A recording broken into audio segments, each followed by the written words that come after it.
One of my New Year's resolutions is to read 24 books in the year of 2024. And let me tell you, this was the worst way to start. Nikki Haley's book is like a flash grenade filled with unsubstantiated political claims, blatant hypocrisy, and downright propaganda. Hey, you. Finally awake. Each ridiculous claim and far-fetched anecdote hits you so fast and with such an unmitigated level of cringe that by the time you realize what's happening, you're already handcuffed in the back of a SWAT van, heading for lockup and realizing that your only hope is to plead insanity. The book is a short history of Nikki's career, although for some reason she leaves out the part where she was placed on the board of directors at Boeing after an entire governorship of giving them political favors in South Carolina. Wonder why? It's still a mystery. It is chock full of personal victories, quippy comebacks, and epic #girlboss moments that come at you so fast you'd swear that Nikki lives in a 2000s sitcom targeted at middle-aged women. Oh wait, yeah, that's exactly who this book is targeted towards. Over the past 11 years, Nikki has run a carefully constructed PR campaign aimed at convincing America's mothers and grandmothers that it's time for the men to take a seat. Why don't you take a seat? Oh, I don't want to take a seat. Have a seat. No, I'm just gonna go. Take a seat right over there. How does he do that? And let a strong woman defend America with grit and grace. And in a sense, she has a point. American politics is a shit show. Literally. Neither side of the aisle can seem to put up a good candidate, and the country is being run into the ground. Thus, it's a compelling message to look for a new leader. But it's important to remember that when you're at the circus, the biggest clown is usually the one wearing makeup. The inside cover, with all due respect, describes Haley as a woman who can hold her own and better in domestic and international power politics. A diplomat who is unafraid to take a principled stand even when it is unpopular, and a leader who seeks to bring Americans together in divisive times. I'm inspired. You inspired? Oh, yeah. Girls, get it on. Done. Girls get it done. Sure do, In Ashley. private. Hilariously enough, reading the actual book shows that none of that statement is true. The first thing to point out is that you literally cannot be both unafraid to take a principled stand and seeking to bring unity at the same time. The two are inherently opposed to one another. If you're seeking to bring unity, you're not going to be principled, because standing on your principles is inherently divisive, especially if you have good principles. Instead, if you're seeking to create unity, you're going to compromise on your principles. This is why politicians are the most unprincipled and slimy people on earth. They need to be unprincipled and do whatever it takes to build a winning coalition of voters. And Nikki Haley is a very practiced politician. For one thing, she has managed to build a coalition on the right, even though she herself is not even right-wing. Nikki holds no fundamental right-wing beliefs or principles besides America good. She is simply a liberal that's proud of her country. She will pay lip service to free market capitalism, but she doesn't understand it. Instead, her true god is democracy. American democracy, which means American hegemony, which means American empire. I love democracy. I love the Republic. Like any good politician, Haley begins her story by diving in front of other people's tragedy and making it all about her. In 2015, Dylan Roof attended a Bible study at the Mother Emanuel African Methodist Episcopal Church in Charleston, South Carolina. Dylan killed 9 people using a pistol he was able to buy because the FBI failed to do their jobs and didn't conduct a thorough background check on his criminal record in time to deny the purchase. Haley explicitly states that she never wanted to politicize the murders or use them to score political points. However, in this book, that's exactly what she does. The first 2 chapters are dedicated to discussing the shooting in detail, and especially how it affected Haley and her family. From the killer's racist motives, to the grief of the victims' families, to her own personal experiences at the 9 funerals she attended. She even claims that her doctor diagnosed her with PTSD from the incident. And it's not an accident that she begins the book this way. It's a carefully designed strategy. By placing the victims of the shooting front and center, Nikki is attempting to accomplish 2 things. First, she wants the reader in an emotional state, making it easier to persuade him or her with appeals to emotion and emotional manipulation. Second, she wants to give herself a shield against any criticism. While reading the first 2 chapters with a critical eye, I almost felt nasty for criticizing this book. And that's the point. When a horrible tragedy is the backdrop for a politician's book, any criticism of the policy or the politician comes off as hateful and uncaring. And that's why politicians do this. You see, normal people don't need to shroud their ideas in real-life tragedies in order to present them to others. They don't make that tragedy part of their identity. Normal people don't like to think about tragedy that much, and they certainly don't like to bring it up to others or use it as a way to change people's emotions. Politicians, on the other hand, have no problem with this. It's a carefully designed and usually quite effective ploy to get people on their side. They say, if you have a problem with my ideas, you must not really care about this tragedy, because I care about it so much. They create a false binary where they are on the good side that cares, and everyone who disagrees with them is on the bad, uncaring, hateful side. And that's exactly what Nikki is doing. In these first 2 chapters, she focuses so heavily on the Charleston shooting, while at the same time criticizing the national media for showing up in Charleston to, quote, score political points. Let me emphasize that. She criticizes the media for using the shooting to score political points. In her book, that has the first 40 pages dedicated to discussing the shooting, which she wrote to make herself look good and eventually run for president. In other words, to score political points. And this brings up the major theme of Nikki's book, and the major theme of her life as far as I can tell, which is, it's okay when I do it. Time and time again throughout this book, Nikki displays blatant hypocrisy without even addressing it. Finally, to end off chapter 1, I'll discuss some nitpicks, which are both funny and horribly cringeworthy. Obviously, the whole purpose for her writing the book was to show herself off as a great person and a fantastic role model for women everywhere, which could only help her in her chances while she's running for president. It seems that every 5 pages, Nikki needs to remind the reader that she is indeed a woman, and also a woman of color. Homegirl don't even have to work. Homegirl get that paper all on her own. Stop that. You're white. I'm homegirl. She is by far the single most practiced and effective user of identity politics on the right, but she'll still snidely comment about the media doing the same thing and act like her background is not important. Again, it's okay when she does it. As part of her portrayal of herself as the ultimate unifier and the vanquisher of racism, she gives anecdotes about her time growing up in the South, and they just sound ridiculously fake. I'll read one of them to let you know what I mean. I remember one day in 3rd grade coming out at recess to play kickball with the other kids. When I walked onto the playground, the kids were all huddled together and staring at me. I noticed that they were separated into a black group and a white group. I got a familiar, sick feeling in the pit of my stomach.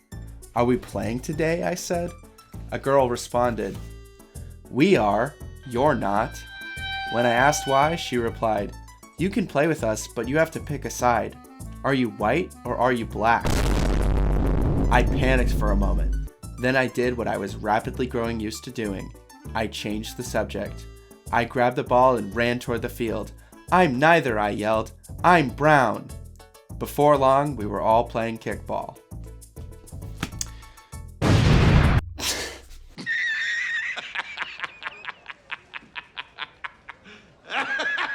And then everybody clapped. Obviously, there's no way to verify that this story is fake, but there's no way to prove that it's true either. You just have to take Nikki Haley's word for it in this book that she wrote to make herself look good and make herself look like a unifier.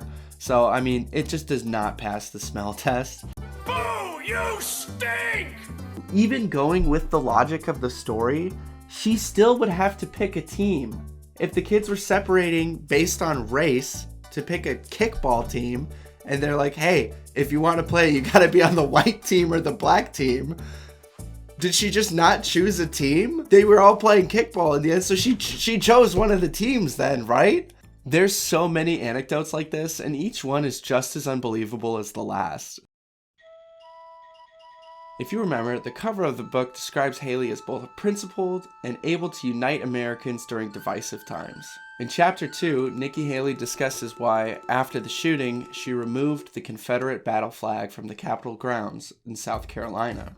Regardless of how you feel about this policy, Nikki shows through her own words in the book that it was both unprincipled and incredibly divisive.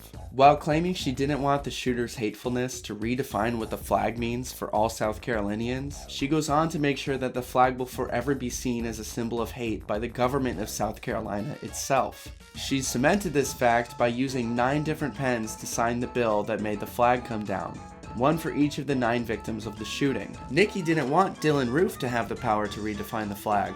She wanted to redefine the flag herself.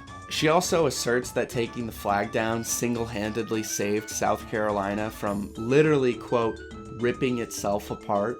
This again brings up the entire reason she wrote this book, and it's not to praise the people of South Carolina for withstanding a tragedy. It's not to commemorate, memorialize, and honor the victims. It's not even to defend her policy positions as governor. Nikki Haley wrote this book to make Nikki Haley look good. This book is one of a series that has been carefully curated and designed to make her look presidential, to advertise her in the cover's own words as a woman who can hold her own, and better, in domestic and international power politics. So Nikki is aiming for a book that makes her look as good as possible, which incentivizes her to play up the crises her administration faced, and also how effective her policies were.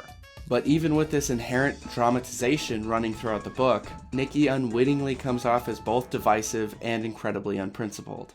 On page 35, Nikki recounts her conversation with her husband about taking down the flag. "I don't see any way that the flag can continue to fly at the State House," I told him. He immediately agreed. We had a long conversation about how the flag represented evil to so many South Carolinians. It shouldn't fly at the Capitol. What exactly is the principle behind the flag represents evil to so many South Carolinians? It appears to be something along the lines of you should do what is popular. Now, I'm not saying that there's no principled reason to remove the flag from the Capitol. I'm saying Nikki doesn't have a principled reason to remove the flag from the Capitol. All she has is the argument that it's politically expedient. If Nikki instead claimed that the flag is inherently racist and argued against it for that reason, or hell, if she gave any reason at all besides it's unpopular, I wouldn't be talking about this right now. But I would still be talking about what she says in the very next sentence. At the same time, we couldn't allow the incident to result in a ban on displaying the flag altogether. Anyone should have the right to fly it on their own property, if he or she wanted to. Nikki, the reason why you didn't ban the flag from people's private property isn't because of some moderate and wise policy decision made on your part. It's because you can't do that. I'll have none of your guff. You can't do that. Americans have this thing called the First Amendment. You see, I know these are hard for you, but the First Amendment is actually a principle that the government is required to uphold by the Constitution. It says you're not allowed to restrict Americans' speech, and restricting which flags they can present on their own property would be a form of doing so. You didn't outright ban the flag because you couldn't. On top of Nikki not understanding a principle if it smacked her in the face, she's also incredibly divisive. By her own admission, immediately after she announced the plan to take the Confederate battle flag down from the Capitol grounds, both the KKK and the new Black Panthers scheduled rallies in Charleston, and she received thousands of letters and emails split between supporting her and condemning her for the action. Yeah, great job at not being divisive, Nikki. Have fun with her, Ryan. Chapter 3 is where she displays that she doesn't understand politics, or at least that she doesn't think her readers understand politics. She bemoans the divisiveness of modern day politics and says things like, "We could have more jobs, lower taxes, and better schools if we could resist the temptation to divide into bickering, feuding tribes." How exactly will we have more jobs, lower taxes, and better schools, Nikki? She doesn't explain that part, of course. She just speaks in platitudes that sound good but ultimately mean nothing. To provide food and shelter for the homeless, and oppose racial discrimination and promote civil rights. She then goes on to say that leftists don't realize or don't want to acknowledge that this kind of polarizing us versus them politics actually hurts those immigrants who want to come to America, work hard, respect our laws, and embrace our principles. Equating support for immigration with open borders only causes people to oppose immigration, but the choice isn't binary. Again, Nikki, no. Your political enemies don't just not realize this. They don't care. The left plays to win by any means necessary, divisive or not. That's why they've been winning for the entire 21st century. Nikki either knows this and is just trying to be appealing to people who don't, or she's a complete idiot. If a lot of people love each other, the world would be a better place to live. Chapter 4 is where she begins recounting her time at the UN and how she got the job in the first place. And instead of being a credit to Nikki Haley and her career, it actually comes off as a huge knock against Trump. This chapter really demonstrates Trump's stupidity in his cabinet choices, his shocking unpreparedness in running the government, and his total inability to drain the swamp as he had originally promised. In the conversations that he had with Nikki about making her the ambassador, she demanded that it be a cabinet role, meaning that she'd have direct access to him whenever she needed it. She also demanded that he put her on the Security Council and give her free reign to vote however she wanted. These are 3 gigantic asks, and Trump is just like, yeah, sure, whatever. We already know that once Trump got into office, he got rolled by his own administration working against him. And I think the way he handles his choosing of Haley in this chapter really demonstrates how that was able to happen. This chapter also displays Nikki's hypocrisy again. She talks about how her critics at the time were saying that she had, quote, no foreign policy experience, and claims that this was just them underestimating her instead of hitting her with a valid critique. But that's also the same critique she uses against her biggest opponent in the GOP race. Well, I mean, not literally biggest, because no one can meet the mountain that is Chris Christie.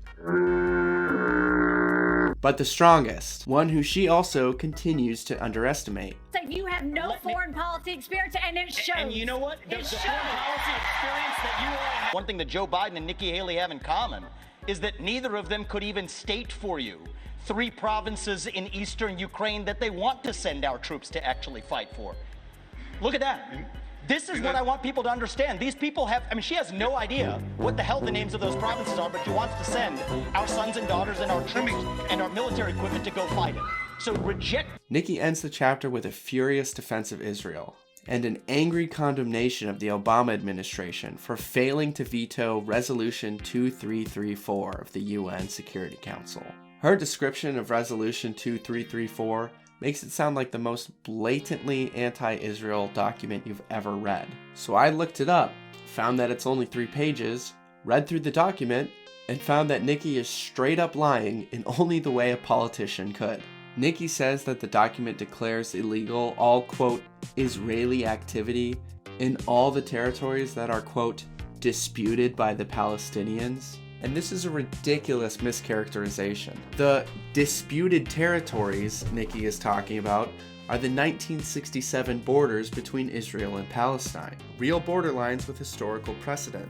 The Israeli activity that the document demands Israel stop is the formation of illegal Israeli settlements, which are literally Israeli citizens stealing land and houses from Palestinians. You are stealing my house.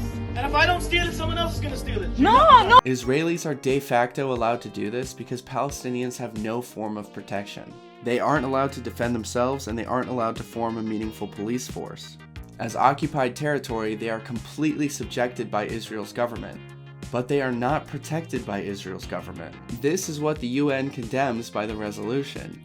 And Nikki has the gall to claim Resolution 2334 was strategically bankrupt as well as morally repugnant. It damaged the prospects for peace by telling the Palestinians they didn't need to negotiate with Israel. They could count on the Security Council to champion their most ambitious, far-reaching, unrealistic, and unjust goals. Now, this part is really absurd. It falsely frames the entire conflict as if Palestinians are just being obstinate and refusing to work with Israel. Like they are 2 equals who have a problem and one just won't come to the table at all. But that's not what the situation is. This is not an argument between equals. This is a situation where Israel holds 99% of the power and is completely subjugating the Palestinians. The Israelis have no incentive to work with the Palestinians because any deal that the Palestinians would accept would give the Israelis less power and less control over territory than they have right now. And as for the Palestinians using the Security Council to champion their, quote, most ambitious, far-reaching, unrealistic, and unjust goals, the goals, at least laid out in Resolution 2334, are: please stop actively stealing Palestinian houses and land from our already restricted borders. Please return the land Israel took since 1967. Please allow us to rule ourselves and form our own police force for protection.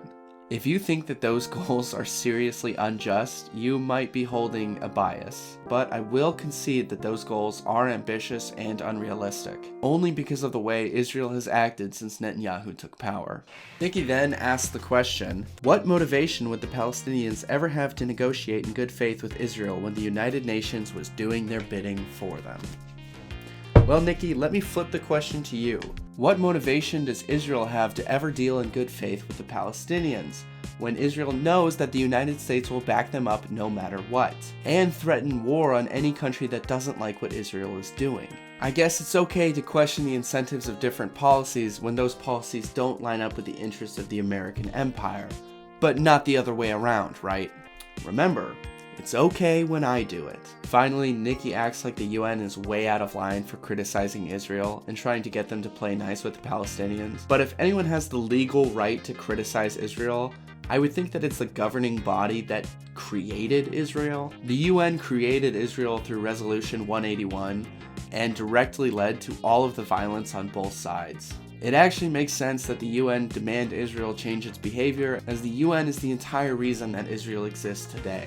Do something! Don't just stand there! I need you to intervene! You want me to intervene? Okay, I'm intervening. I'm intervening!